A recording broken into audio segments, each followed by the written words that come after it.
ఈ సమయంలో మనము దేవుని యొక్క వాక్యాన్ని ధ్యానం చేసుకుందాము. దేవుడు మనకిచ్చిన కృపను బట్టి, దేవుడు చెప్పిన ప్రతి విషయంలో కూడా మనము ఆయన యొక్క ఆజ్ఞలను బట్టి లోబడి జీవించేటువంటి గొప్ప తరుణం దేవుడు మనకి ఇచ్చున్నాడు. ఈ క్రమంలో ఈ రోజున దేవుని యొక్క వాక్యాన్ని మనం ధ్యానం చేసుకుందాము. దేవుని యొక్క వాక్యము మనం ధ్యానం చేసుకునే ముందుగా ప్రతి విషయంలో కూడా ప్రతి వ్యక్తి ఎదుటివారికి భయపడతాము. పిల్లలు తల్లిదండ్రులకు భయపడుతూ ఉంటారు, భార్యాభర్తలు వారెవరు కూడా భయపడుతూ ఉంటారు.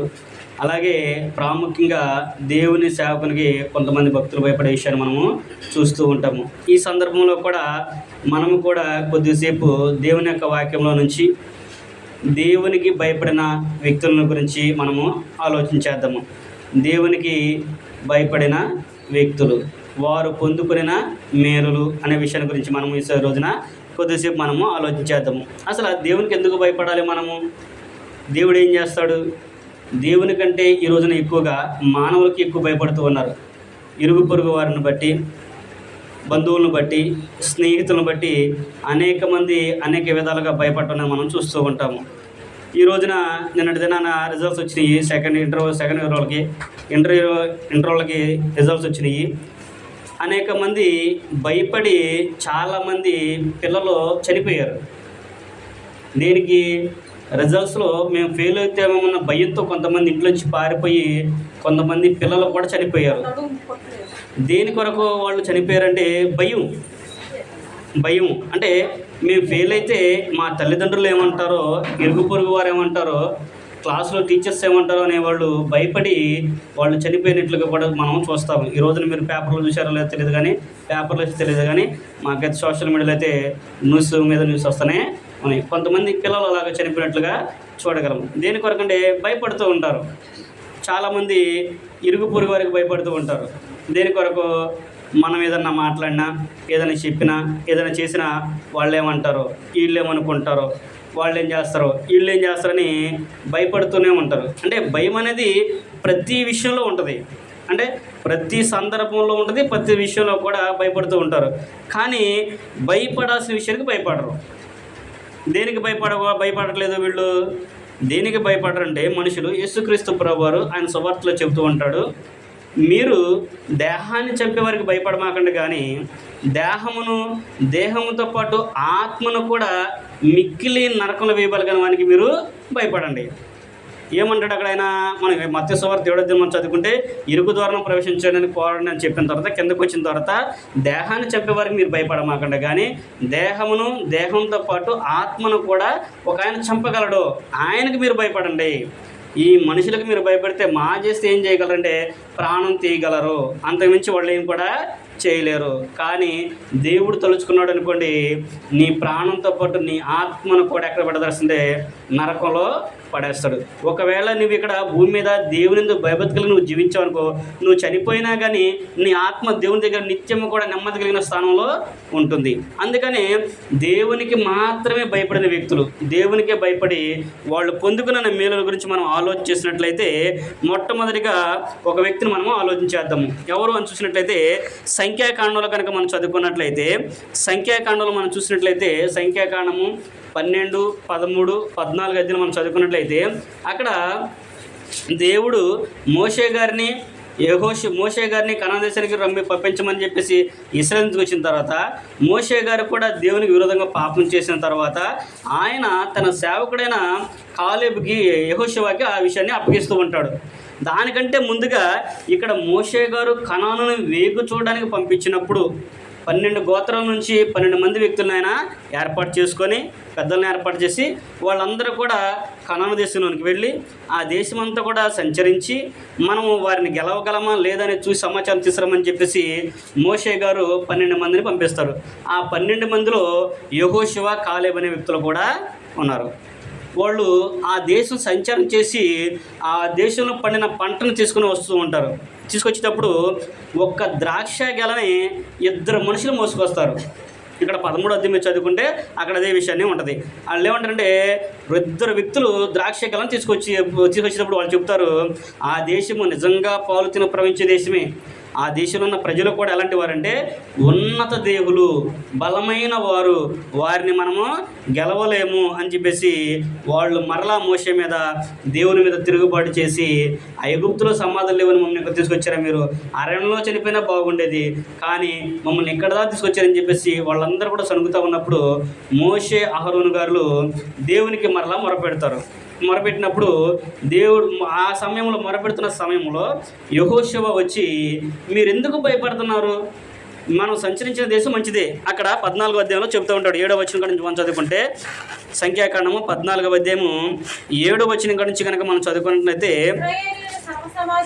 ఇశ్రాయేలు సర్వ సమాజముతో మేము సంచరించి చూచిన దేశము మిక్కిలి మంచి దేశము, యెహోవా మన యందు ఆనందించిన ఎడల ఆ దేశములో మనల్ని చేర్చి దానిని మనకిచ్చును, అది పాలు తేనెలు ప్రవహించు దేశము అనే విషయాన్ని చెబుతూ ఉన్నారు. ఎవరు చెబుతున్నారు?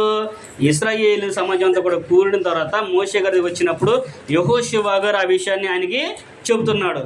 ధైర్యంగా వాళ్ళందరి ముందు కూడా ధైర్యంగా నిలబడి ఆయన ఆ విషయాన్ని చెబుతూ ఉన్నాడు. ఇదే విషయాన్ని యెహోషువ గ్రంథంలో తెలియపరుస్తాడు. ఆ తర్వాత ఆలోచన చేద్దాము. ఇక్కడ ఏం చెప్పాడు ఆయన? అది పాలు తేనెలు ప్రవహించే దేశమే, అయితే మన దేవుడు మన యందు ఆనందించిన యెడల ఆ దేశాన్ని మనకి అప్పగిస్తాడు, వాళ్ళందరినీ కూడా మన చేతులకి అప్పగిస్తాడు అనే విషయాన్ని యెహోషువ గారు చెప్తూ అనేది మనం అక్కడ చూడగలము. అంటే ఇశ్రాయేలు 12 గోత్రాల్లో ఉన్న వాళ్ళు 12 మంది వీళ్ళు వెళితే 12 మందిలో 10 మంది చెడ్డ సమాచారం చెప్పారు. ఇప్పుడు ఎవరైనా కానీ ఒక వ్యక్తి ఏదైనా సమాచారం తెచ్చాడంటే ఎక్కువ మంది చెప్పింది నమ్ముతారా, తక్కువ మంది చెప్పింది నమ్ముతారా? ఎవరైనా కానీ ఏదో అనుకున్న సంఘటన జరిగిందనుకోండి, అక్కడ నుంచి కొంతమంది వ్యక్తులు వచ్చారు. వచ్చినప్పుడు ఇక్కడ ఎవరు ఏం చెప్తారు, ఏం జరిగిందా అని చెప్పినప్పుడు ఎక్కువ మంది చెప్పిందే నమ్ముతారు. అది నిజమా అబద్ధం అనేది ఎవరు కూడా ఆలోచించారు. ఎందుకని అంటే అది మనుషుల యొక్క సైకాలజీ, మనుషుల యొక్క నైజం అది. అందుకనే మనం యేసుక్రీస్తు ప్రభువుని కూడా చూసినప్పుడు, మత్తయి సువార్తలో కానీ యోహాను సువార్తలో కానీ మనం చూసినప్పుడు, యేసుక్రీస్తు ప్రభువుని సిలువ వేసే ముందుగా అగ్రిప్ప రాజు ఏం చేస్తాడంటే యేసుక్రీస్తు ప్రభువుని తప్పించాలని ప్రయత్నం చేస్తాడు. ఆయన మాట్లాడిన మాటలకి ఆయనలో దోషం ఏమి లేదని చెప్పేసి ఆయన కనుగొని, వీళ్ళు అసూయ చేతనే ఆయన్ని అప్పగించారు కాబట్టి, మీరు అసూయ చేత అప్పగించారు నాకు అర్థమైంది కాబట్టి ఆయన్ని గట్టిగా కొట్టి దెబ్బలు తీసి లేదా కొరడ దెబ్బలు కొట్టించి లేదా శిక్షించి ఆయన వదిలిపెడదామంటే ప్రజలందరూ కూడా ఏమన్నారంట, వద్దు ఆయన సిలువ వేయండి, సిలువ వేయండి అని చెప్పేసి వాళ్ళు అరిచినప్పుడు వాళ్ళ అరుపులే గెలిచినాయి అంట. అంటే వాళ్ళ అరుపులు, ప్రజల యొక్క అరుపులే గెలిచి నాకు సంబంధం మీరే చూసుకుని చెప్పేసి ఆయన అప్పగించి వెళ్ళిపోయినట్లుగా మనము చూడగలము. అంటే ప్రజలు ఎక్కువ శాతం ఏ సమాచారం అయితే అదే నమ్ముతారు తప్ప అది నిజమా వాస్తవం అనేది ఎవరు కూడా నమ్మరు. కానీ ఇక్కడ మోషే గారు అది చేయలేదు. యెహోషువ, కాలేబు చెప్పారంటే ఆయన ఆలోచన చేసి ఇది దేవుని సంకల్పం కాబట్టి దేవుడు ఇస్తానన్నాడు కదా, వీళ్ళు కూడా మంచి సమాచారం తెచ్చాడు కాబట్టి మనం వెళ్దాం అనే విషయాన్ని వారు కనుగొని వాళ్ళు ముందుకు వెళ్ళినట్లుగా మనము చూడగలము. దేని కొరకు వెళ్ళారంటే వాళ్ళు యెహోషువ ఇది కనాను దేశాన్ని వాళ్ళు స్వాధీనం చేసుకోవడానికి వెళ్ళారు. అదే సంఘటనని మనం చదువుకున్నట్లయితే యెహోషువ గ్రంథంలోనే యెహోషువ గారు ఆ విషయాన్ని మరలా జ్ఞాపకం చేస్తూ ఉంటాడు. మరలా వాళ్ళు దేశానికి పంచిపెట్టిన తర్వాత యెహోషువ గారికి దేవుడు అవకాశం ఇచ్చిన తర్వాత, మోషే గారు చనిపోయిన తర్వాత యెహోషువ గారిని ఆ కనాను దేశాన్ని తీసుకెళ్ళి వాళ్ళందరూ కూడా పంచిపెట్టమని చెప్పిన తర్వాత యెహోషువ గారు ఇశ్రాయేలు అందరూ కూడా స్వాస్థ్యాన్ని పంచుతున్న సందర్భంలో 14వ అధ్యాయంలో కనుక మనం చదువుకున్నట్లయితే యెహోషువ గ్రంథము 14వ అధ్యాయము 7వ వచనం కాడి నుంచి మనం చదువుకున్నట్లయితే అక్కడ కూడా ఇదే విషయాన్ని జ్ఞాపకం చేస్తున్నాడు. దేశమును వేగుచూచుటకు యెహోవా సేవకుడైన మోషే కాదేషు బర్నేవు నుండి నన్ను పంపినప్పుడు నేను 40 ఏండ్ల వాడను, ఎవరికి భయపడక నేను చూచినది చూచినట్టే అతనికి వర్తమానము తెచ్చితిని. ఏం చేశాడండి ఆయన? చూచింది చూచినట్లుగా తీసుకొచ్చి ఆయన చెప్పాడు. ఎవరికి కూడా భయపడలేదు. మరి ఈ రోజున నువ్వు జనులకు భయపడుతున్నావా, దేవునికి భయపడుతున్నావా? ఆలోచన చేయండి. దేవుడు ఒక కార్యం చేయమని చెప్పినప్పుడు, దేవుడు ఒక పని నియమించినప్పుడు ఆ పని నువ్వు చేస్తున్నావా, లేకపోతే మనుషులకు భయపడి నువ్వు ముఖస్తుతి చేస్తున్నావా అనేది ప్రతి వ్యక్తి కూడా ఆలోచన చేయాల్సిన విషయాన్ని ఇక్కడ మనకి జ్ఞాపం చేస్తూ ఉన్నాడు. ఇప్పుడు యెహోషువ గారు కూడా ఎవరికి భయపడకుండా ఆయన చూచినట్లుగా మోషే గారికి అక్కడున్న ప్రజలందరూ కూడా చెప్పినప్పుడు యెహోషువ యొక్క మాట ప్రకారం వారు కనాను దేశంలోనికి వచ్చారు. దాని ద్వారా యెహోషువ గారికి లాభం ఏంటి, యెహోషువ గారు ఏం పొందుకున్నాడు అనేది మనం చూసినప్పుడు అక్కడ యెహోషువ గారిని మోషే తర్వాత నాయకత్వం ఎవరికి అప్పగించాడు, దేవుడు యెహోషువ గారికి అప్పగించాడు. మోషేని నువ్వు ఆ కొండ మీద చూసి అక్కడ చనిపోవడం తప్ప నువ్వు కణంలోనికి ప్రవేశించడానికి నీకు అధికారం ఇవ్వని చెప్పిన తర్వాత మరి దాన్ని ఎవరయ్యా అంటే నీ సేవకుడైన యెహోషువ ఉన్నాడు కదా, అతనికి ఈ బాధ్యతను అప్పగించు, అతనికి నేను తోడుగా ఉంటాను, నీ మాట ఎలాగైతే విన్నారో ఆయన మాట కూడా వాళ్ళందరూ విన్నట్టు నేను చేస్తానని చెప్పేసి దేవుడు మోషే గారికి చెప్పినప్పుడు మోషే యెహోషువ గారికి ఈ మాటన్నింటిని కూడా చెప్పి ఆయనకి పంపించిన తర్వాత ఆయన కనాను దేశంలో ప్రతి దేశాన్ని కూడా ఆయన స్వాధీన యుద్ధం చేసి ఆయనే ముందున్నాడు. యుద్ధానికి ఎప్పుడు చూసినా కానీ మీరు యెహోషువ కన్నా మీరు చదువుకోండి, యుద్ధానికి వెళ్ళేటప్పుడు యెహోషువ గారే ముందుండేవాడు. యెహోషువ గారి ముందుండి ఆయన యుద్ధం చేసినట్లుగా మనము చూడగలము. అందుకని అక్కడ ఆయన కూడా అన్నాడు, ఆయనను పిలిచినప్పుడు కూడా నాకు 45 సంవత్సరాలు 8వ వచనంలో అంటాడు, నాతో కూడా బయలుదేరి వచ్చిన నా సహోదరులు జనుల హృదయమును కరుగుచేయగా నేను నా దేవుడైన యెహోవా నిండు మనసుతో అనుసరించితిని. ఏం చేశాడంటే ఆయన నా దేవుడైన యెహోవాని నేను నిండు మనసుతో అనుసరించాను. నేను అనుసరించి నా దేవుని యందు భయభక్తి కలిగి ఉన్నాను కనుకనే దేవుడు నాకు ఈ అవకాశాన్ని ఇచ్చాడు, మీ మీద అధికారిగా నాకు ఇచ్చి నాకు కూడా దేశాన్ని స్వాస్థ్యంగా ఇచ్చాడు, దాన్ని నేను గెలుచుకున్నాను అనే విషయాన్ని యెహోషువ గారు కూడా ఇక్కడ మనం తెలియపరిచినట్లుగా చూడగలము. అంటే దేవునికి మాత్రమే భయపడ్డాడు కనుక, జనులకు భయపడకోకుండా దేవునికి భయపడ్డాడు కనుకనే యెహోషువ గారు ప్రస్తుతం ఆ సమయంలో కష్టపడినప్పటికి కూడా తర్వాత ఆయనకి ఏం జరిగింది, నెమ్మది కలిగి కనాను దేశాన్ని ఇస్రాయేలందరూ కూడా పంచిపెట్టాడు. దేవునికి మంచి నమ్మకమైన వ్యక్తిగా ఆయన జీవించాడు. అందుకని దేవుడు కూడా యెహోషువ తర్వాత తన కుటుంబాన్ని అంతని కూడా ఆయనకి నెమ్మది కలిగించినట్లుగా మనము చూడగలము. అంటే ఈ రోజున ఈ యొక్క యెహోషువ గారిని బట్టి మనం ఏం నేర్చుకోగలము అని చెప్పంటే మనము చూచినట్లుగా చెప్పాలి, అంటే ఉన్నది ఉన్నట్లుగా తెలియజెప్పాలి. దేవుని యొక్క వాక్యము ఏమైతే తెలియపరుస్తుందో దాన్ని ఉన్నది ఉన్నట్లుగా విని జీర్ణించుకునే శక్తి మనకు ఉండాలి. దేవుని యొక్క వాక్యం చెప్పిందంటే అది తూచా తప్పకుండా జరుగుతుంది. దేవుని యొక్క వాక్యం మాట్లాడిందంటే ఆ మాటకి ఇక తిరుగనేది లేదు. అందుకనే దేవుడు గ్రంథంలో రాయించాడు. ద్వితీయోపదేశకాండం 4:2 వచనంలోను, సామెతల గ్రంథం 30వ అధ్యాయం 7-8 వచనంలోను, ప్రకటన గ్రంథము 22వ అధ్యాయము 18-19 వచనంలో కూడా ఏమని రాయించాడు దేవుడు అని చూసినట్లయితే, నేను చెప్పిన మాటల్లో మీరు ఏది కూడా కలపొద్దు, దాని నుంచి ఏది కూడా మీరు తీసివేయొద్దు. అంటే దేవుని యొక్క వాక్యంతో ఏమి కలపకూడదు, ఏమి తీసేయకూడదు. మరి ఈ రోజున నువ్వు చేసే ప్రతి పనిని ఒకసారి నువ్వు ఆలోచన చెయ్యి. దేవుడు చెప్పినట్టుగా నువ్వు చేస్తున్నావా? బయటి వారి గురించి నీకు అనవసరం. నువ్వు ప్రార్థనకి వెళ్తున్నావు, నువ్వు దేవుని యొక్క వాక్యాన్ని ప్రకటన చేస్తున్నావు, బైబిల్ పట్టుకుని నువ్వు తిరుగుతున్నావు, క్రైస్తవుడు నువ్వు తిరుగుతున్నావు. నువ్వు ఉన్నప్పుడు నువ్వు దేవుని మాటకు లోపడుతున్నావా? దేవుడు చెప్పినట్టు నువ్వు వింటున్నావా? దేవుని యొక్క వాక్యాన్ని నువ్వు అనుసరిస్తున్నావా అనేది మనమే ప్రశ్న వేసుకోవాలి. మనమే ప్రశ్న వేసుకుంటే మనము ఎలాగుంటున్నామో అనేది మనకే తెలియపరుస్తుంది. ఉదాహరణకి యేసుక్రీస్తు ప్రభువారు అంటాడు మత్తయి సువార్తలో, నీ సహోదరుని మీద అబద్ధ సాక్ష్యం పలకవద్దు అని అంటాడు. నీ పొరుగువాని మీద నువ్వు నింద మోపొద్దు అంటాడు. నీ కంట్లో దూలం పెట్టుకొని నీ సహోదరుని కంట్లో నలుసు నువ్వు వెతకొద్దు అని అన్నాడు. అంటే ఏంటి దానికి అర్థం ఏంటి? నీ సహోదరుని మీద నిందలేయొద్దు అన్నాడంటే లేని వాటిని కలిపి చెప్పటం. నీ పొరుగువాని మీద అబద్ధ సాక్ష్యం పలకొద్దంటే వాడు చీపోయినా కానీ చేశాడని చెప్పేసి నలుగురికి చెప్పటం. నీ కంట్లో దూలం ఉంచుకొని నీ సహోదరుని కంట్లో నలుసు ఉంచుతున్నావు అంటే నీ వెనకమల తప్పులు పెట్టుకొని వాడు ఆ తప్పు చేశారు, వీళ్ళు ఈ తప్పు చేశారని నువ్వు చెప్పటం. మరి తప్పే కదా, దీనికి శిక్ష ఉంది కదా. అబద్ధం ఆడొద్దు అన్నాడు. ఎన్ని తెల్లారులైతే ఇన్ని అబద్ధాలు ఆడుతున్నాం మనం. మరి ఎన్ని చూసుకోవాలి కదా. అందుకనే దేవుని యొక్క వాక్యము ఉన్నది ఉన్నట్లుగా మనము ఆచరించాలి. అదే ధైర్యం యెహోషువ గారు తెలియపరిచాడు. ఆయన కనాను దేశం పంచిపెట్టిన తర్వాత ఇశ్రాయేలందరూ కూడా దేవుని సేవించే విషయంలో వాళ్ళందరూ కూడా వాళ్ళు పితరులు సేవించిన దేవుని, అంటే ఐగుప్తులు వాళ్ళు ఎలాగైతే నడుచుకున్నారో అదే విషయాన్ని వాళ్ళు నడుచుకుంటూ ఉన్నప్పుడు యెహోషువ గారు మాత్రమే చెబుతాడు ఏమని, మీరు ఎవరినైనా సేవించుకోండి, నేను నా ఇంటి వారు మాత్రము యెహోవాను మాత్రమే మేము సేవిస్తామని చెప్పన్నాడు. అంటే వాళ్ళందరూ కూడా కనాన్లోనికి వచ్చిన తర్వాత పాలు తినపురం నుంచి దేశంలోనికి వాళ్ళు వచ్చిన తర్వాత వారు కట్టని ఇళ్ళలో వారు ఉన్నారు, వారు పండించిన పంటను వాళ్ళు తింటున్నారు, వాళ్ళు నెమ్మది కలిగి జీవిస్తూ ఉన్నారు. అలా జీవించి తిని తృప్తులైన తర్వాత అక్కడ మీరు చదువుకుంటూ ఉన్నది, వారు తిని మదించి దేవుణ్ణి విసర్జించారు అనే విషయాన్ని చెప్తారు. అంటే మనకి సమృద్ధిగా ఉంటే, మనకి చక్కగా ఉంటే, అన్నీ సౌకర్యంగా ఉంటే అప్పుడు దేవుడు మాకు, మేము ప్రార్థనకి వెళ్తాం, దేవుడు మాకు గొప్పవాడు, మాకు ఇంతకంటే గొప్పది ఇంకేది లేదని చెప్తారు. అదే ఏదైనా చిన్న లోటు కానీ పొరపాటు కానీ ఏదైనా ఇబ్బంది కానీ కలిగిందంటే మేము వెళ్ళం, మేము రాం, దేవుడు మాకేం చేసినట్టు రావాలి అని అంటూ ఉంటారు.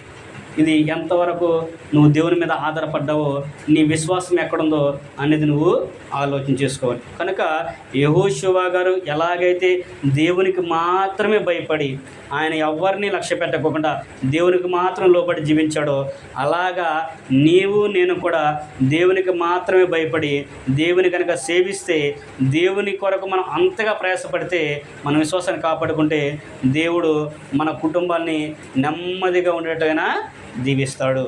మనం అడుగుపెట్టిన ప్రతి చోట కూడా మనకి నెమ్మదిని ఆయన కలిగిస్తాడు అనే విషయాన్ని ఈ యొక్క యెహోషువ గారి ద్వారా మనము తెలుసుకోవచ్చు. రెండో వ్యక్తిని మనం ఆలోచించినట్లయితే రెండో సంఘటన మనం ఆలోచించేద్దాము. రెండో సంఘటన మనం ఆలోచించినప్పుడు మనందరికీ తెలిసిన విషయాలే మరొకసారి జ్ఞాపకం చేసుకుందాము. దానియేలు గ్రంథంలో కనుక మనం చదువుకున్నట్లయితే దానియేలు గ్రంథము 3వ అధ్యాయము 16-17 వచనం మనం చదువుకుంటే అక్కడ ఒక ముగ్గురు వ్యక్తులు కనిపిస్తూ ఉంటారు. చాలామందికి తెలుసు ఈ సంఘటనలన్నీ కూడా, ఈ విషయాలన్నీ కూడా, కానీ చదువుకుంటాం కానీ దాన్ని మనం అలాగో ఆలోచించేయము, దాన్ని మన మనసును పెట్టము. ఇక్కడ ఒక ముగ్గురు వ్యక్తులు కనిపిస్తూ ఉంటారు. దానియేలు గ్రంథము 3వ అధ్యాయము 16-17 వచ్చిన కనుక మనం చదువుకుంటే అక్కడ ఒక సంఘటన తెలియపరుస్తూ ఉంటాడు. అక్కడ నెబుకద్నెజరు రాజుని ఆయన ఒక ప్రతిమను నిలబెట్టించి ప్రతి ఒక్కరు కూడా దానికి పూజించాలి అనే విషయాన్ని చెప్తాడు, దానికి నమస్కరించాలి అనే విషయాన్ని చెబుతూ ఉంటాడు. చెప్పి ఆ యొక్క ప్రజలందరినీ కూడా రప్పించుతూ ఉన్నప్పుడు అందరూ కూడా వచ్చి వాళ్ళు చొప్పున ఏం చేస్తారంటే ఆ విగ్రహానికి సాష్టాంగ నమస్కారం చేసి వాళ్ళు వెళ్తాం అనేది, దూపాలు అర్పించి వెళ్ళడం అనేది మనము చూస్తూ ఉంటాము. వాళ్ళందరూ వెళుతూ ఉన్నప్పుడు ఆ దేశానికి బానిసలుగా వచ్చిన కొంతమంది యూదులు అక్కడ ఉన్నారు. ఆ యూదుల్లో ముగ్గురు వ్యక్తులు మనం చూస్తూ ఉంటాము. ఎవరు? షడ్రకు, మెషక్కు, అబేద్నెగో వారు.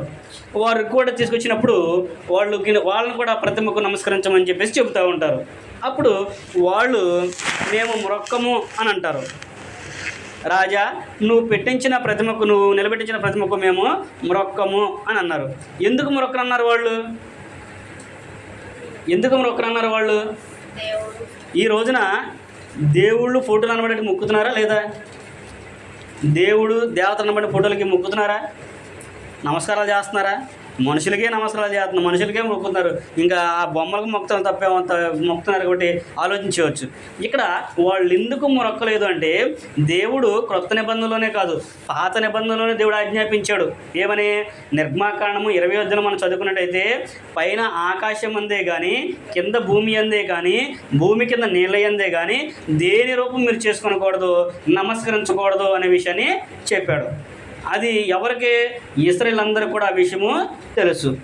వాళ్ళు అంటే షడ్రకు, మెషక్, అబేద్నెగో యొక్క పితరులు ఆ విషయాన్ని కనుగొన్నారు, తెలుసు కాబట్టి వాళ్ళు వీళ్ళకి నేర్పించారు. కాబట్టి వీళ్ళు కూడా ఏం చేశారంటే, అయ్యా మా దేవుడు చెప్పాడు మాకు, మీరు విగ్రహాలకు నమస్కారం చేయొద్దన్నాడు, సాష్టాంగ పడొద్దన్నాడు, కాబట్టి మేము ఆ పని చెయ్యము అని చెప్పడం మటుకే కాకుండా వాళ్ళొక మాట అంటారు.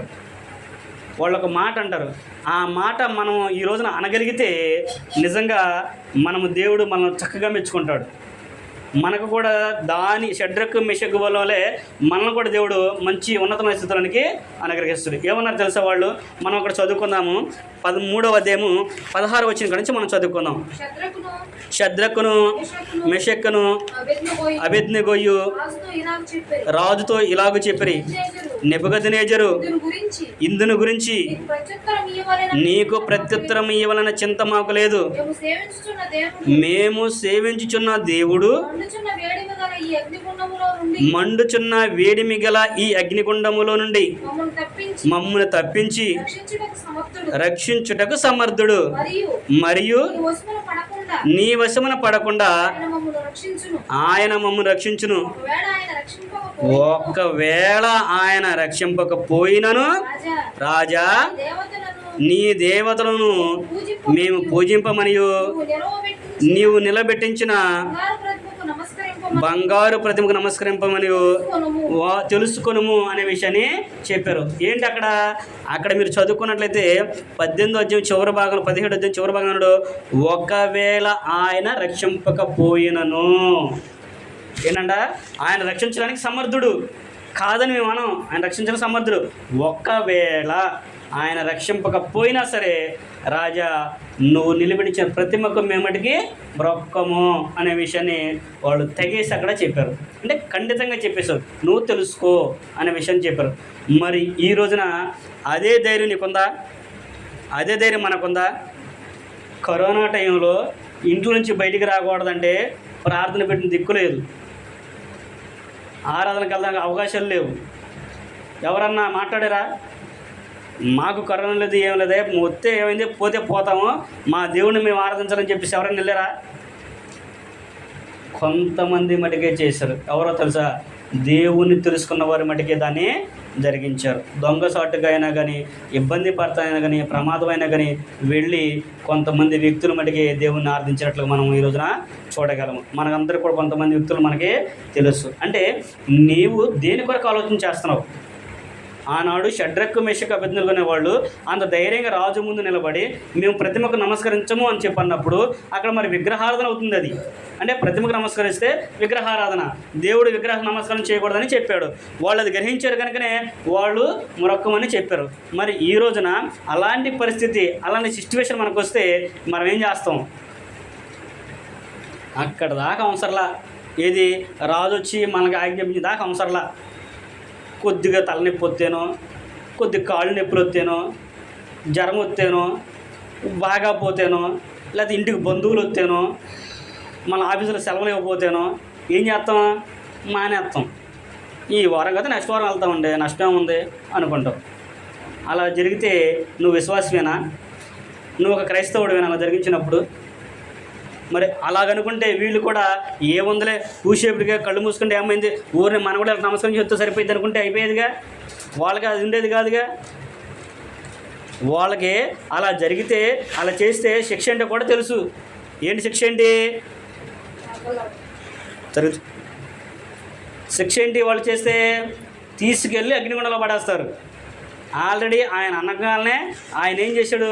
అగ్నిని అంతకంటే 10 రెట్లు ఎక్కువ చేశాడు అగ్నిగుండం. వాళ్ళ సైనికులకు ఆజ్ఞాపించాడు, ఆ అగ్నిగుండాన్ని రెట్టింపు చేయండి అని అన్నాడు. రెట్టింపు చేయమన్నప్పుడు వాళ్ళు ఏం చేశారు? దాన్ని రెట్టింపు చేశారు. తీసుకెళ్ళి ఆయన్ని వాళ్ళని పడత్తానికి వెళ్ళిన కాలిపోయారు. ఎవరిని? షడ్రకు మెషకు అబేద్నెగోల్ని పడేయటానికి తీసుకెళ్ళిన వ్యక్తులే కాలిపోయారు. కానీ వీళ్ళకి మటుకు ఏ హాని కలగలేదు. అప్పుడు రాజు అంటాడు, అయ్యా మనం ముగ్గురినే వేసాం కదా, మరి నాకేంటి నలుగురు కనపడుతున్నారు అక్కడ అని అంటాడు ఆయన. మీరు 3వ అధ్యాయం 4వ అధ్యాయం మీరు చదువుకుంటే యాక్చువల్గా అయ్యే ఉంటాయి అక్కడ సంగతులన్నీ కూడా. అదంతా కూడా చదువుతాం లేడుతుంది కాబట్టి దాన్ని మనం ఒక వేలో వెళ్ళిపోతాం. అక్కడ మనం ముగ్గురిని వేసాం కదా, నలుగురున్నారు ఏంటి అని చెప్పేసి ఆలోచన చేసి వాళ్ళని బయటికి రమ్మని చెప్పని అంటాడు. వాళ్ళని బయటికి రమ్మన్నప్పుడు వాళ్ళు బయటకు వచ్చిన తర్వాత వాళ్ళ దగ్గరికి వెళితే వెంట్రుక కూడా కవరకపోలేదు. కనీసం వాళ్ళకి అగ్ని వాసన కూడా రాలేదంట. 1-2 నిమిషాలు పొయ్యిలకి ఇచ్చి ఇట్లా మంట గిట్ట చేతులు పెట్టుకొని తీస్తే ఏం అట్లా వస్తుంది? మనకి మంట వాసన వచ్చేసిద్ది. మరి అలాంటిది అంత వేడిగల అగ్నిలో పడేసినప్పటికి కూడా వాళ్ళకి కనీసం వాళ్ళకి వాసన కూడా రాలేదంటే వాళ్ళ ఒంటి మీద ఆ అగ్నివాసన కూడా రాలేదంటే ఏంటది? అగ్నివాసన కూడా రాలేదంటే ఆలోచించేయండి. మరి దేవుడు సమర్థుడు కాదా? ఈ రోజున మనం ఇబ్బంది పడినా, కష్టంలో ఉన్నా, నష్టంలో ఉన్నా, ఏదైనా ఇబ్బంది అయినా కానీ నీ దేవుడు నిన్ను కాపాడ్డా? నా పిల్లలు నన్ను నమ్ముకున్నారు, మరి నేను కాకపోతే ఎవరు చేస్తారని ఆలోచించేయడా? ఒక తండ్రి తన పిల్లలు, తన భార్య కొరకు ఎంత కష్టపడి, వాళ్ళ కొరకు ఎంత ప్రయాసపడి, వాళ్ళకి చేయాల్సిందని ఎంత చేస్తారు, ఎలా చేస్తారు? తండ్రి చేస్తున్నాడే. మరి మన సృష్టికర్త, దేవాది దేవుడు, మరి ఆయనే కదా మనకన్నీ కూడా. మరి ఆయన చేయడం మనకి ఆలోచన ఉండాలి కదా మనకు కూడా. వీళ్ళు కూడా అదే ఆలోచనతో ధైర్యంగా చెప్పారు కనుకనే అక్కడ 2 విషయాలు జరిగినాయి. ఏంటి? దేవుడు వాళ్ళని కాపాడడమే కాకుండా, వారి విశ్వాసాన్ని కాపాడుకోవడమే కాకుండా, రెండోది దేవుని యొక్క గొప్పతనాన్ని ఆ వ్యక్తికే కాకుండా ప్రపంచ దేశాలన్నిటి కూడా చెప్పినట్లుగా చేశాడు ఆయన. ఎక్కడ జరుగుతుంది? మనం చదువుకున్నట్లయితే అదే 3వ అధ్యాయము 28వ వచనం కాడి నుంచి మనం చదువుకున్నట్లయితే, నెబుకద్నెజరు షడ్రకు, మెషకు, అబేద్నెగోను వారు వీరి దేవుడు పూజార్హుడు, ఆయన తన దూత నంపి తను ఆశ్రయించిన దాసులను రక్షించెను. వారు తమ దేవునికి గాక మరి ఏ దేవునికి నమస్కరింపకయు ఏ దేవుని సేవింపక ఉందుమని తమ దేహమును అప్పగించి రాజు యొక్క ఆజ్ఞను వ్యర్థపరిచిరి. కాగా నేనొక శాసనం నియమించున్నాను, ఏదనగా ఈ విధంగా రక్షించుటకు సమర్థులకు దేవుడు గాక మరి ఏ దేవుడును లేడు. కాగా ఏ జనులలో గాని, రాష్ట్రంలో గాని, ఏ భాష మాట్లాడు వారిలో గాని షడ్రకు, మెషకు, అబేద్నెగోను వారి దేవుడు ఎవడు దూషించును వాడు తుత్తునీలుగా చేయబడును, వాని ఇల్లు ఎప్పుడునూ పెంటకుప్పగా ఉండున. నేను ఆయన చేసింది కాకుండా ఆ బబులోను సామ్రాజ్యం అంతా కూడా చాటిపేసాడు. అలాగని అంటే ఆయన షడ్రకు, మెషకు, అబేద్నెగో చేసిన ఒక్క త్యాగానికి, అంటే వాళ్ళు పోతే మా ప్రాణాలు పోతాయి, అంతకుమించి ఏం జరిగిద్ది అని వాళ్ళు ధైర్యం చేసి వాళ్ళు దేవుని మీద ఆధారపడ్డారు కనుకనే రాజు ఆజ్ఞను కూడా వాళ్ళు భయపడలేదు. వాళ్ళు తమ దేహాలను కూడా అదే చెప్పారు కదా ఆయన. నేను చెప్పింది కదగా, బైబిల్లో రాయించిందేగా. నెబుకద్నెజరు కూడా అదే అన్నాడు. వారు తమ దేహాలను కూడా అప్పగించారు అని అన్నాడు. తమ దేహాలను కూడా అప్పగించేశారు. రాజాజ్ఞను కూడా వాళ్ళు తిరస్కరించారు. వారి దేవుడు తప్ప ఇంకా ఏ దేవుడు కూడా వాళ్ళు నమస్కరించలేదు, పూజింపలేదు అనే విషయం చెప్పినప్పుడు, ఈ విధముగా రక్షించే దేవుడు ఆయన తప్ప ఇంకెవడు కూడా లేడు. ఈ యొక్క దేవుణ్ణి ఎవడైతే దూషిస్తాడో వాడి ఇల్లు పెంట కుప్పగా అయిపోద్ది, వాడిని తుత్తునీలుగా చేస్తాను. ఈ దేవుణ్ణి మనం అందరం కూడా సేవించాలని చెప్పేసి ఆ సామ్రాజ్యం అంతా కూడా ఆయన చాటింపు వేసినట్లుగా మనము చూడగలము. మరి ఈ రోజున నిన్ను బట్టి, నన్ను బట్టి దేవుని నామము ఆ విధంగా మహింపరచబడుతుందా లేదా దూషింపబడుతుందా? తెల్లారులైతే ప్రార్థనకి వెళ్తారమ్మా, నోరు తెరిస్తే బూతులే అంటే ఇక అక్కడ ఏమన్నా ఉందేగా? అక్కడ ఏమైపోతుంది? దేవుని నామం అక్కడ వ్యర్థమైపోతుంది. మరి తెల్లారి పట్టుకొని మనం బైబిల్ పట్టుకుని తెల్లారబడి లెగిస్తే మనం ప్రార్థన చేసి దేవుని పాటలు పాడి వాక్యం చదివి వినిపించి అది ఇదని చెప్పి మనం చేసిన తర్వాత మరలా అయిపోగానే బయటకు వచ్చిన తర్వాత మనకంటే ఇదిగా లేదని చెప్పేసి మనం మాట్లాడినప్పుడు అక్కడ దేవుడు గొప్ప చేయబడుతున్నాడా, తగ్గించబడుతున్నాడా? ఆలోచన చేయాలి కదా. కనుక మనము దేవునికి మాత్రమే భయపడాలి. వాళ్ళు అదే భయపడ్డారు. మేము దేవుని తప్ప ఎవరికి కూడా భయపడము, మా దేవుడు సమర్థుడు, ఆయన రక్షించకపోయినా కానీ మా ప్రాణాలు చూడవా, తీసుకోపో, నీ ఇష్టం అని చెప్పి అన్నారు. మరి ఈనాడు నీవు నేను ధైర్యంగా ఆ విధంగా చెప్పగలిగితే దేవుడు మన పక్షాన నిలబడటానికి ఏ మాత్రం కూడా ఆయన సంకోచించడు. ఈ రోజున సోషల్ మీడియాలో కానివ్వండి, టీవీలో పెట్టి చూడండి, దేవుని విధంగా దూషిస్తున్నారంటే ఆ విధంగా దూషిస్తున్నారు. ఒకటి ఛాలెంజ్ చేస్తున్నారు వాళ్ళు. నీవు యేసుక్రీస్తు పుట్టిన తేదీ డిసెంబర్ 25 రుజువు చేయి, నీకు 50 కోట్లు ఇస్తానన్నాడు. కోట్లు ఇస్తామన్నారు. మరి ఈ పండుగ జరిపించే వాళ్ళందరూ వెళ్ళి నిరూపించవచ్చు కదా. ఇంతమంది చేస్తున్నారంటే ఇది మరి దేవుని మాకు బైబిల్లో ఉందని చెప్పి అన్నారంటే మరి చూపించవచ్చుగా. ఎందుకు రుజువు చేయలేకపోతున్నారు? ఎందుకు రుజువు చేయకపోతుందంటే వాస్తవానికి అది ఆయన అక్కడ రాయించాల. ఆయన పుట్టాడు కానీ డేట్ ఆయన రాయించాల. ఎందుకంటే ఆయన ఈ విధంగానే జనులందరూ కూడా జరిగించి నా నామానికి అవమానం తెస్తారని గ్రహించాడు కనుకనే ఆయన దాన్ని రాయించాల. ఇంకొక ఆయన రాధా మనోహర్ అని కూడా అంటున్నాడు, సులభిస్తున్నాను కదా చూపిండి మీరు అని అన్నాడు. ఆయన ఒక మాట అడిగాడు, చిన్న లాజిక్ అడిగాడు. మీరు ఈ రోజున జరిగించే వాళ్ళందరూ కూడా ఒకసారి ఆలోచన చేయండి. చదువుకున్నారు కదా, వినేవాళ్ళైనా కానీ ఎవరైనా మీరు ఆలోచన చేయండి. మా నాన్న డిసెంబర్ 20 చనిపోయాడు. ప్రతి సంవత్సరం డిసెంబర్ 20 చనిపోతాడు. అదే ఒక రోజు వచ్చిద్దా లేదా డేట్ మారిద్దా? డేట్ మారిద్దా? రోజులు మారుతాయి కానీ డేట్ మారదు. అవునా?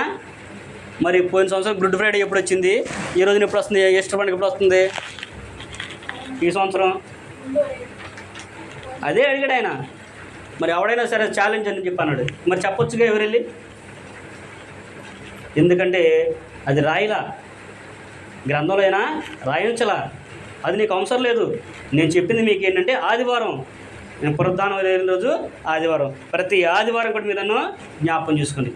నా యొక్క సమాధి మరణ పునరుద్ధాన్ని మీరు ప్రచురణ చేయండి, అంతే చాలు నాకు అని చెప్పేసి ఆయన చెప్పాడు. మరి ఈరోజు జరిగిస్తున్నామంటే ఆధారం లేకుండా చేస్తున్నామంటే దేవుని నామం దూషించబడుతుంటే ఎవరిని బట్టి? అది మనల్ని బట్టి అది దూషించబడుతుంది. కాబట్టి మనము ఆలోచన చేయాలి. ఆలోచన చేయకోకుండా ఏదో వాళ్ళు అందుకనే మన ఊరినే కదా అనేది గొర్రెలు మందని చెప్పి అనే వాళ్ళు ఊరిని అంటలాయన్లు ఎందుకంటారంటే ఒక గొర్రె దాటి వెళ్ళిపోయిందంటే మిగతా గొర్రెలని దాని వెనక వెళ్ళిపోతాయి.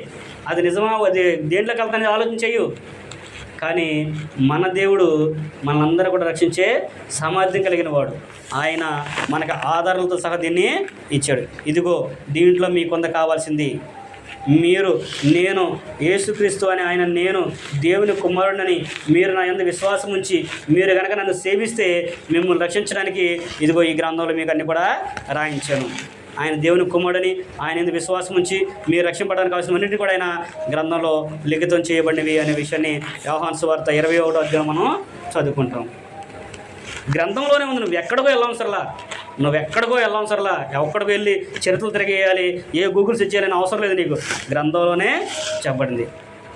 మరి నీవు నేను ఆ ధైర్యాన్ని కలిగి చెప్పగలగాలి. ఆనాడు వాళ్ళు ఆ విధంగా చేశారు కనుకనే ఈరోజు మనం దేవుణ్ణి చేయాలి. ఆనాడు వాళ్ళు భయపడలేదు కనుకనే దేవుని యొక్క నామము ఆ బబులోను దేశం అంతా కూడా వాళ్ళు ప్రకటించగలరు. మరి ఈ రోజున నీవు నేను బైబిల్ పట్టుకుంటున్నామంటే, ప్రార్థనకి వెళ్తున్నామంటే మరి దేవుని నామాన్ని గొప్ప చేస్తున్నావా, అవమానకరంగా ఉంటున్నావా? మన జీవితం ఎలాగుంది, మన మాట ఎలాగుంది, మన ప్రవర్తన ఎలాగుంది, దాన్ని మనం ఒక్కసారి మనము పరిశీలన చేసుకుంటే తప్ప అది ఎవరు కూడా తీర్చలేదు. కనుక మనం ఎప్పుడైతే దేవునికి మాత్రమే భయపడతామో అప్పుడు దేవుడు మన పక్షాన్ని నిలబడి మాట్లాడతాడు, మన పక్షాన్ని నిలబడి మనకు సహాయాన్ని అనుగ్రహిస్తాడు. మరి ఆ రోజున బబులోను దేశంలో ఆ బబులోను దేశ ప్రజలందరూ కూడా ఒక పక్షాన్ని నిలబడినప్పుడు వీళ్ళు ముగ్గురు మట్టిగా ఒక పక్కన ఉన్నప్పుడు మరి ఎవరు కాపాడారు ఆయన్ని? వాళ్ళు అనుకున్నారా మేము ముగ్గురే ఉన్నాము ఏం చేయగలం అనుకున్నారా వాళ్ళు? ఈ రోజున మనల్ని అంటే మనం అలా చేస్తే ఎలాగా, మన పిల్లలు ఎలాగా, మన కుటుంబం ఎలాగా, రేపు మన భవిష్యత్తు ఏంటి అని ఆలోచించే వాళ్ళు చాలామంది ఉన్నారు. కనుక మనము ఆలోచన చేయాల్సిన పరిస్థితి ఉంది. నువ్వు బైబిల్ పట్టుకున్నావంటే, ప్రార్థనకి వెళ్తున్నావంటే ఏదో నామకార్థానికి వెళ్ళి నువ్వు చూసి వచ్చేస్తే ఏదో ఇల్లు వచ్చేసానంటే కాదు, దానికి ప్రయోజనం నువ్వు పొందుకోవాలి. అప్పుడు దేవుడు కూడా నీకు ఆయన కూడా నిన్ను బట్టి ఆనందించడమే కాకుండా నీకు సహాయాన్ని కూడా ఆయన అనుగ్రహిస్తాడనే విషయాన్ని మనము గ్రహించాల్సిన బాధ్యత, పని మనకుందనే విషయాన్ని ఇక్కడ మనకి తెలియపరుస్తుంది. అలాగే మూడో వ్యక్తిని కూడా మనం ఒకసారి ఆలోచించేద్దాము. మూడో వ్యక్తిని కూడా మనం ఆలోచించుకున్నట్లయితే అదే దానియేలు గ్రంథంలో అక్కడే దానియేలు గారిని కూడా మనం చూడగలము. దానియేలు గ్రంథంలోనే 6వ అధ్యాయము 9-10 వచనాలు కనుక మనం చదువుకున్నట్లయితే దానియేలు గారు కూడా అదే సంఘటనని, అదే విషయాన్ని ఆయన కూడా అనుభవించినట్లుగా మనము చూడగలము. ఏంటి అక్కడ జరిగిన సంఘటనని మనం చూసినట్లయితే దానియేలు గారు కూడా ఏం చేశాడంట? దానియేలు గారిని కూడా వాళ్ళు ఆ రాజ్యంలో ఒక ఉన్నతమైన స్థానాన్ని దానియేలు గారికి ఇచ్చారు.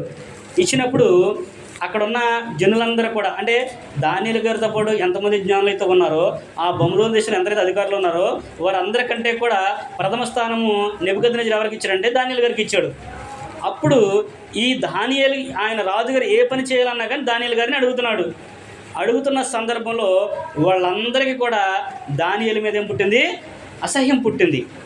అసూయ పడ్డారు ఆయన మీద. ఏంటి, మేము ఇంతమంది ఉంటే బబులోన్లో మేమే కదా అసలు జ్ఞానం, ఈయన ఎక్కడి నుంచి వచ్చిన బానిస కదా, కానీ ఈయన్ని ఎందుకు వీళ్ళు అంతేదిగా ఆలోచన చేస్తానని చెప్పేసి ఈయన్ని ఎలాగైనా సరే ఈయన మీద మనం తప్పు మోపాలి, ఈయన్ని రాజుగారికి మనము దూరం చేయాలని ఆలోచన కలిగి ఉండి చూసినప్పుడు వాళ్ళకి ఏ విషయంలో కూడా దొరకట్లేదంట. దానియేలు గారు ఏ విషయంలో కూడా దొరకట్లేదు. అప్పుడు వాళ్ళందరూ కూడా కూర్చొని ఒక తీర్మానానికి వచ్చారు. ఏమనుకున్నారంటే, ఆయన్ని మనం అంటే ప్రభుత్వం తరఫున ఆయన జరిగించే పనిలో ఏ పనిలో కూడా మనం తప్పు కనుగొనలేములే, కానీ ఒక్క విషయంలో మటుకు ఆయన మనము ఇరికించగలము. ఏంటంటే దైవభక్తి విషయంలో ఆయన మనము ఇరికించగలము. దేవుని విషయంలో తప్ప మనము ఏ విషయంలో కూడా ఆయన్ని పట్టుకోలేము, ఆయన అప్పగించాలనుకున్న అంటే వాళ్ళందరూ కూడా ఆలోచన చేసి 40 రోజులు రాజుకి తప్ప ఇంకెవరికి కూడా వారి మనమని ఎవరికి ప్రార్థించకూడదు, ఎవరితో ఇది చేయకూడదు అనే విషయాన్ని వాళ్ళు ఒక తాకిలు రాయించి తీసుకొచ్చినట్లుగా చూడగలము. 6వ అధ్యాయం మనం చదువుకున్నట్లయితే 6వ అధ్యాయం ఫస్ట్ నుంచి చదువుకుంటే ఆ విషయాలన్నీ కూడా అక్కడ ఉంటాయి. 9-10 వచనంలోకి వచ్చిన తర్వాత ఇట్టి శాసనము సంతకం చేయబడినని దానియేలు తెలుసుకొనినను ఆయన ఏం చేశాడంట, తన కిటికీ మేడపైకి వెళ్ళి తన మేడపైన కిటికీ తలుపులు యెరూషలేము తట్టు తీసి అక్కడ దేవునికి మోకరించి ప్రార్థించినట్లుగా చూడగలము. ఇదిగో దొరికాడేకా అనుకున్నారు వాళ్ళు. ఆ సంఘటన చూశారు వాళ్ళందరూ కూడా అనుకున్నాడే, ఇదిగో ఇక దొరికాడని చెప్పేసి, రాజా మనం అందరం ఈ శాసనం చేశాం కదా, కానీ నీకెంతో ప్రియమైన దానియేలు మాత్రం ఇదిగో ఈ విధంగా ఆయన ప్రార్థించాడని చెప్పినప్పుడు మరి రాజుగారికి ఆయనకి ఇష్టం లేదు. ఎందుకంటే దానియేలు గురించి ఆయనకు తెలుసు, వాళ్ళ గురించి ఆయనకు తెలుసు, కానీ తన మనసు నొచ్చుకొనైనప్పటికీ కూడా రాజు కాబట్టి ఆ శాసనం నియమించాడు కాబట్టి ఆ శాసనం ప్రకారంగా ఆయన బంధించి సింహాల భూమిలో పడేశారు. సింహాల భూమిలో పడేసినప్పుడు అక్కడ జరిగిన సంఘటనని మనం ఆలోచన చేసుకుంటే నిజముగా ఈ రోజున నీవు నేను కూడా దేవుని కొరకు అలాగ నిలబడితే దానియేలు గారిని దేవుడు ఎలాగైతే కాపాడాడో మనల్ని కూడా ప్రమాదకరమైన పరిస్థితుల నుంచి, ప్రమాదకరమైన మనుషుల నుంచి కూడా ఆయన మనల్ని కాపాడుతాడు. అంటూ ఉంటారు కదా, అబ్రహాంకు పిల్లల్ని ఇచ్చిన దేవుడు నీకెవడా, యాకోబుకి ఉద్యోగం ఇచ్చిన దేవుడు నీకెవడా, ఆయనకి పెళ్ళయింది నీకు పెళ్ళి అవదా, ఎవడు చెప్పి నీకు పెళ్ళి అవదని, ఎవడు చెప్పి నీకు పిల్లలు పుట్టరని, రా నా దగ్గరికి రా అని చెప్పి అంటూ ఉంటారు. ఒక 7 వారాలు వచ్చి ఒక 7 లక్షలు నాకు కట్టిన కానికై నీవు వచ్చినట్లు దశమ భాగమే నీకు ఎత్తానని చెప్పేసి చెప్తారు. ఆ మాటలు అయితే నమ్ముతారు. కానీ అయ్యా ఇదిగో ఈ రోజున దానియేలు గారు లాగా మనం ఉండాలి అంటే, దానియేలుకి చేసిన దీవెన మనకు రావాలి అంటే, ఇదిగో మనం కూడా దానియేలుకి లాగా ధైర్యంగా దేవుని పక్షాన నిలబడాలి. దానియేలు గారు ఎవరికి కూడా భయపడకుండా ఆయన దేవునికి మాత్రమే ప్రార్థించాడు. దానికి ప్రతిఫలంగా ఆయన సింహాల భూమిలో వేశారు. దానియేలు గారు బ్రతిలాడుకోవచ్చు రాజుగారిని, కానీ అవకాశం కూడా ఆయనకు ఉంది, కానీ ఆయన మాత్రం మాట్లాడుకోకుండా ఆయన చెప్పినట్లుగా వెళ్ళిపోయి సింహాల భూమిలో పడేసినప్పుడు ఆయన రాజుగారు ఆ రాత్రంతా కూడా నిద్రపోకోకుండా రాజుగారికి పడుకునేటప్పుడు వాళ్ళంతా కూడా చక్కగా సంగీత నాదాలు వినిపించి ఆయన నిద్రపుచ్చేవాళ్ళు. అలాంటివి ఏమీ కూడా జరిగించకుండా ఆయన బహు చింతాక్రాంతుడై ఉండి తెల్లారక మునిపే అక్కడ మనం చదువుకుంటే 6వ అధ్యాయంలో కనుక మనం చదువుకున్నట్టయితే దానియేలు గ్రంథము 6వ అధ్యాయం మనం చూసినప్పుడు 18వ వచనం, 6వ అధ్యాయము 18వ వచనం కనుక చదువుకుంటే, అంతటా రాజు తన నగరునికి వెళ్ళి ఆ రాత్రంతా ఉపవాసం ఉండి నాట్య వాయిద్యములను జరగనీయలేదు. అతనికి నిద్ర పట్టకపోయాను. తెల్లవారుజామున రాజు వేగిరమునే లేచి సింహముల గుహ దగ్గరకు త్వరబడిపోయాను. అతడు గృహ దగ్గరకు రాగానే దుఃఖ స్వరముతో దానియేలును పిలిచి, చూడండి, జీవము గల దేవుని సేవకుడమైన దానియేలు, నిత్యము నీవు సేవించున్న నీ దేవుడిని రక్షింపగలిగానా అనే విషయాన్ని ఆయన అడిగినప్పుడు ఆయన దానియేలు గారు అన్నాడు, రాజా నా దేవుని దృష్టికి నేను నేరం చేసిన వాడిని కాదు, నిర్దోషిగా కనబడ్డాను, నీ దృష్టికి ఎలా కనబడ్డాను రాజా అని చెప్పేసి అన్నప్పుడు ఆయన అక్కడ జరిగిన గొప్ప సంగతులు మనం అక్కడ చూడగలం. అంటే నీవు దేవుని మీద ఆధారపడి దేవునిందు భయభక్తులు కలిగి యథార్థమైన జీవితం నువ్వు జీవిస్తున్నప్పుడు నీ మీద ఎవరైతే నిందలు మోపుతారో, ఎవరైతే నిన్ను ఇబ్బంది పెడుతూ ఉంటారో, ఎవరైతే నిన్ను ఇది చేయాలని చూస్తూ ఉంటారో అలాంటి వారి నుంచి దేవుడు నిన్ను రక్షిస్తాడు. ఎప్పుడు అంటే నీవు దేవునికి లోబడినప్పుడు, ఆయన మాత్రం నీవు సేవించినప్పుడు. ప్రతి నిత్యము కూడా దానియేలు గారు దేవునికి ముమ్మారు ప్రార్థన చేసేవాడు అంట. దానియేలు గారు ప్రార్థన మనం చదువుకుంటూ ఉంటాము. దానియేలు గారు దేవునికి దినములకు ముమ్మారులైనా ప్రార్థన చేసేవాడు. మరి ఈ రోజున మనం రోజుకి ఎన్నిసార్లు ప్రార్థన చేస్తున్నాం? ఎప్పుడు వాక్యం చదువుతున్నాం? ఇవేమీ చేయకోకుండా వాళ్ళు కలిగిన భక్తి జీవితాన్ని భక్తి కలిగి ఉండకుండా ఆయనకి ఇచ్చాడు, నాకు ఇస్తాడు, ఆయనకి చేశాడు, నీకు చేస్తాడంటే ఆయన చేస్తాడా? ఆయనకి పనిలో కూర్చున్నాడు. ఆయన ఒక పని పెట్టుకున్నాడు దేవుడు. ఆ పని పెట్టుకొని ఆ పని ప్రకారంగానే జరిగిస్తూ ఉంటాడు. ఒక నియమాన్ని నియమించాడు దేవుడు. ఆ నియమం ప్రకారం ఎవరైతే పోరాడతారో వారికే బహుమానాన్ని ఇస్తాను అనే విషయాన్ని అక్కడ దేవుడు మనకి తెలియపరుస్తున్నాడు. కనుక దేవునికి భయపడిన వ్యక్తులు ఇంకా చాలామంది ఉన్నారు. చాలా లిస్టే ఉంది మన దగ్గర. మనం చదువుకుంటే చాలా ఇది కూడా ఉండదు కనుక మనము ప్రాముఖ్యంగా 3 వ్యక్తుల గురించి మనము ఆలోచించేసాము. అందులో మొట్టమొదటి వ్యక్తి యెహోషువ గారు ఎవరికి భయపడకోకుండా దేవునికి మాత్రమే భయపడి మంచి సమాచారం తెచ్చి ఇశ్రాయేలందరూ కూడా కనాను దేశం వెళ్ళడానికి ఆయన కారకుడయ్యాడు. దాని ద్వారా దేవుడు ఆయనకి గొప్ప ఆధిక్యతను ఇచ్చటమనికే కాకుండా ఆయన్ని బహుగా ఆచరించద్దు, తన కుటుంబం అంతని కూడా నెమ్మది కలిగించాడు. ఈనాడు నీవు నేను కూడా దేనికి భయపడకుండా యథార్థత కలిగి దేవునికి మాత్రమే లోబడి మనం జీవించండి. అప్పుడు దేవుడు కూడా మనల్ని, మన కుటుంబాన్ని కూడా దీవిస్తాడు. రెండో సంఘటన మనం ఏం చూసామంటే షడ్రక్ మేషక్ అబేద్నెగో గురించి మనము చూసాము. వాళ్ళు కూడా గొప్పవాళ్ళు, అంటే అధికారులు కూడా ఆయన భయపడలేదు. ఈరోజు మనం చెప్పాలంటే అధికారులు కూడా మనం భయపడకూడదు. అధికారులు కూడా భయపడకోకుండా సేవకుడు, అంటే చివరాఖరికి సేవకుడిని కూడా మనము భయపడకూడదు. ఏ విషయంలో? సేవకుడు తప్పు చేసినప్పుడు నువ్వు చేసేది తప్పు అని చెప్పాలి. నువ్వు చెప్పింది అక్కడ ఉందా లేదా అనేది అడిగారు కదా. అపోస్తలుల కార్యములు చదువుకుంటాం కదా, 17-11 వచనంలో వాళ్ళందరికీ ఏం చెప్పారు? వాళ్ళు ఏం చెప్పారు? ప్రతి విషయాన్ని కూడా వాళ్ళు గమనించారు.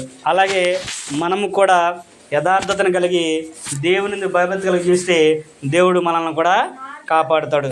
అలాగే మూడో విషయాన్ని మనం చూసాము దానియేలు గారు కూడా దేవుని యందు యథార్థత కలిగి ఆయన మటుకే సేవించాడు కనుక దేవుడు ఆయన కూడా కాపాడాడు. అలాగే మనము కూడా భయభక్తి కలిగి ఉంటే దేవుడు మనల్ని, మన కుటుంబాలు కూడా దీవిస్తాడనే విషయాన్ని ప్రేమతో మీకు తెలియపరుస్తూ, నాకు నేను తెలియపరచుకుంటూ ఈ మాటలందరితో ముగిస్తున్నాను. ఓపికతోనే మీ అందరికి కూడా ప్రభు నామమున వందనాలు తెలియపరచుకుని అందరికి కూడా వందనాలు.